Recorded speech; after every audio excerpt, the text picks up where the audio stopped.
Clase 16 de hermenéutica.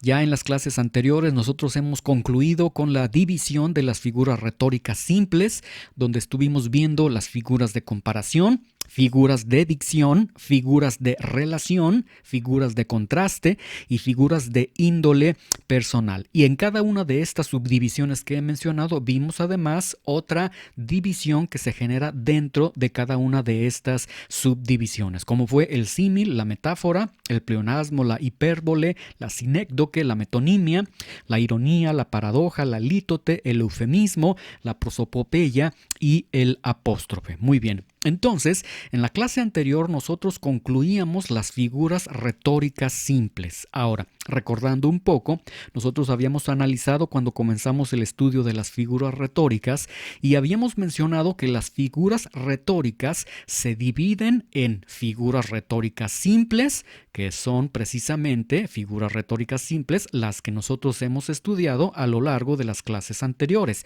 Figuras de comparación, figuras de dicción, figuras de relación, figuras de contraste y figuras de índole personal. Muy bien, las figuras retóricas entonces se dividen en figuras retóricas simples, ya concluidas en este curso. También se dividen en figuras retóricas compuestas, se dividen también en modismos hebraicos, se divide en tipos y se divide también en símbolos y simbolismo. Muy bien, en esta clase entonces vamos a pasar a la siguiente subdivisión de las figuras retóricas, que es las figuras retóricas compuestas. Y dentro de las figuras retóricas compuestas, nosotros estaremos viendo la alegoría, que estaremos analizando en esta clase, y posteriormente en la siguiente clase estaremos viendo la fábula y el enigma. Entonces, dentro de las figuras retóricas compuestas tenemos la alegoría, la fábula y el enigma. Vamos a ver lo que es la alegoría. La alegoría se define como una sucesión de metáforas generalmente combinadas en forma de narración, de cuyo significado literal se prescinde. Esto quiere decir que entonces la alegoría es una representación en la que las cosas tienen un significado simbólico. En la alegoría entonces se pretende representar una idea valiéndose de formas humanas, valiéndose de animales o de objetos cotidianos de cuyo significado literal se prescinde. Es decir, como mencionábamos, es una representación en el que las cosas tienen un significado simbólico, no literal. En la alegoría también se caracteriza por la pluralidad de puntos de aplicación, a diferencia de la metáfora simple en la que el punto de comparación es uno y la aplicación también es solamente uno. La distinción entonces en la metáfora y en la alegoría es que la alegoría tiene una pluralidad de puntos de aplicación, de puntos de comparación, a diferencia de la metáfora. La alegoría también siempre se estará refiriendo a un tiempo pasado. En esto se distingue entonces de la profecía, la cual siempre se refiere al futuro. Vamos a ver entonces la alegoría nuevamente. Es una sucesión de metáforas generalmente combinadas en forma de narración, de cuyo significado literal se prescinde. Ahora vamos a explicar en unos momentos esta oración que acabo de decir: sucesión de metáforas generalmente combinadas en forma de narración, de cuyo significado literal se prescinde. No se preocupe, ahorita lo vamos a explicar. Esto básicamente quiere decir que la alegoría es una representación en el que las cosas tienen un significado simbólico. Dice nuestra definición que la alegoría es una sucesión de metáforas. Tenemos una metáfora, sucesión de metáfora, sucesión de metáfora. Entonces tenemos metáfora, metáfora, metáfora.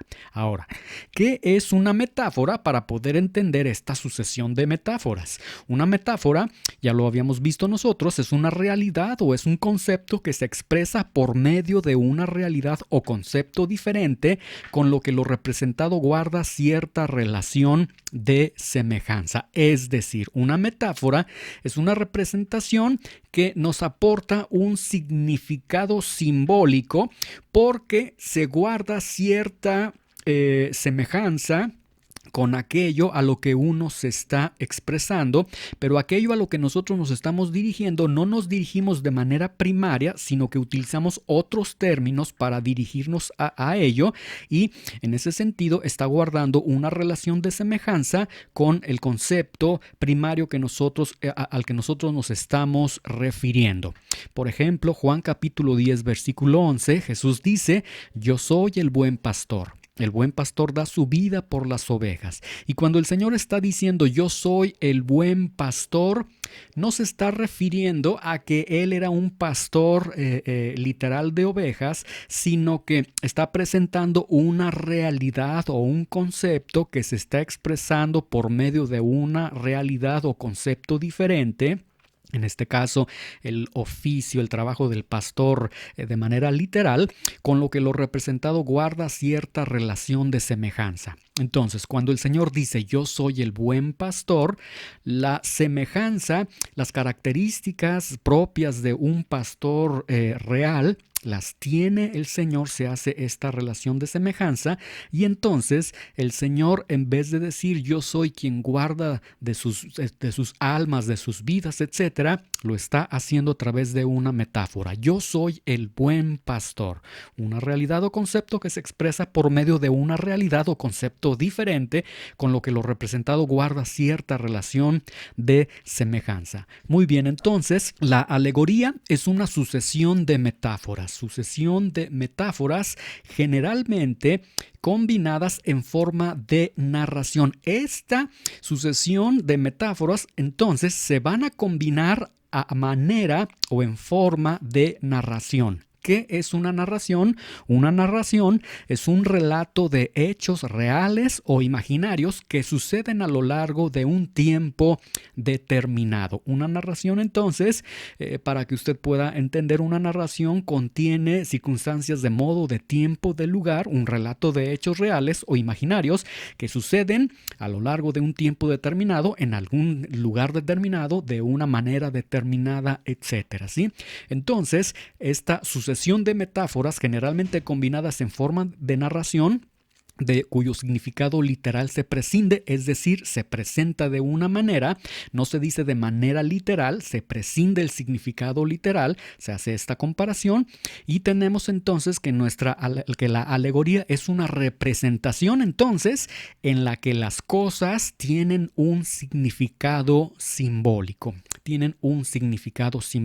En este sentido, alegoría es una sucesión de realidades o conceptos expresados por medio de realidades o conceptos diferentes, en los que esta realidad o concepto diferente guarda cierta semejanza de relación con la realidad o concepto primario expresado.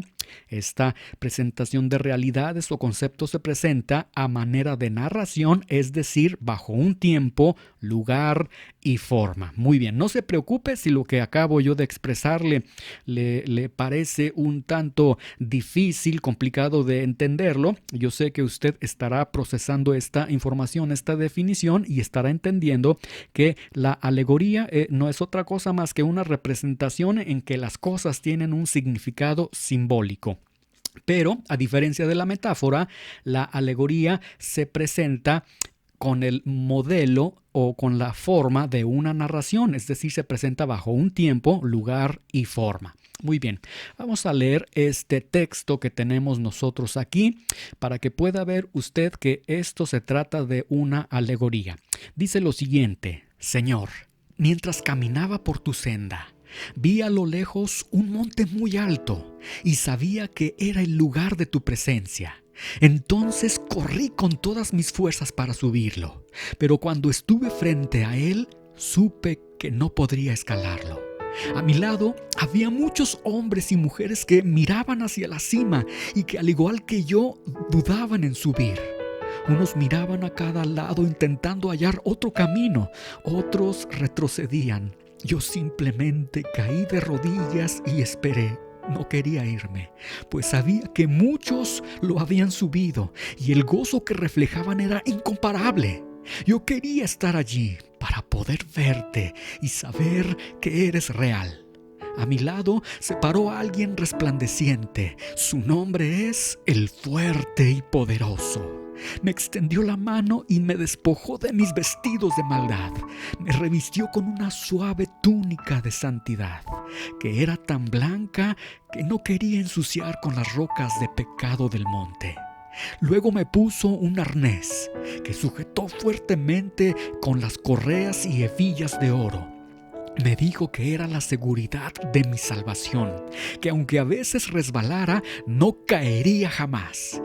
Yo esperaba que alguien tirara de la cuerda arriba para subir rápidamente, pero él me dijo que no sería así, que tendría que escalar, soportar los fuertes vientos, desgastar todas mis fuerzas, pero que no temiera, porque él iría conmigo a cada paso sin dejarme resbalar, pues a su lado estaría seguro y llegaría a la cima. Tenemos aquí esta narración que, por cierto, es muy hermoso el contenido que tiene ella. Ahora analicemos aquí que se está presentando realidades o conceptos que se están expresando por medio de realidades o conceptos diferentes, y estos guardan cierta relación y se están presentando a manera de relación. Vea: Señor, mientras caminaba por tu senda, vi a lo lejos un monte muy alto y sabía que era el lugar de tu presencia. Así que corrí con todas mis fuerzas para subirlo, pero cuando estuve frente a él, supe que no podría escalarlo. Y todas estas realidades o conceptos que se están expresando aquí se están presentando por medio de realidades o conceptos diferentes. Sí, están guardando cierta relación, se están presentando a manera de narración, pero en vez de decir: Señor, la vida cristiana, mi diario vivir contigo es de esta forma, se está presentando a través de caminar por una senda de un monte alto, de ver el lugar de su presencia, etcétera, etcétera. Se está presentando entonces realidades o conceptos distintos a la realidad o el concepto que en este caso sería la realidad o el concepto literal. Se está presentando de esa forma, y también podemos ver de manera muy clara que se presenta en forma de narración. Vea: a mi lado se paró alguien resplandeciente, su nombre es el Fuerte y Poderoso, me extendió la mano, me despojó de mis vestidos de maldad, etcétera. Se presentan circunstancias de modo, de tiempo y de lugar. Vamos ahora a Juan capítulo 10, versículo 1 al versículo 5. De cierto les digo, el que no entra por la puerta en el redil de las ovejas, sino que sube por otra parte, ese es ladrón y salteador. Mas el que entra por la puerta, el pastor de las ovejas es. A éste abre el portero, y las ovejas oyen su voz, y a sus ovejas llama por nombre, y las saca. Y cuando ha sacado fuera todas las propias, va delante de ellas, y las ovejas le siguen, porque conocen su voz. Mas al extraño no seguirán, sino huirán de él, porque no conocen la voz de los extraños. Y tenemos aquí en estos versículos nuevamente una sucesión de realidades o conceptos expresados por medio de realidades o conceptos diferentes, en los que esta realidad o concepto diferente guarda semejanza de relación con la realidad o concepto primario expresado. Dicho en otros términos, es una representación en el que las cosas tienen un significado simbólico. Las cosas, lo que se está diciendo aquí, tiene un significado simbólico, no es literal. Además, se presentan en forma de narración. Juan capítulo 10, versículo 1 al versículo 5 tenemos un ejemplo de lo que es una alegoría. Muy bien, vamos a terminar la clase en este momento. Estamos en el estudio de las figuras retóricas compuestas. Hemos agotado la figura retórica denominada la alegoría. En la siguiente clase vamos a estar estudiando la fábula y posteriormente estaremos estudiando el enigma. Que el Señor les bendiga.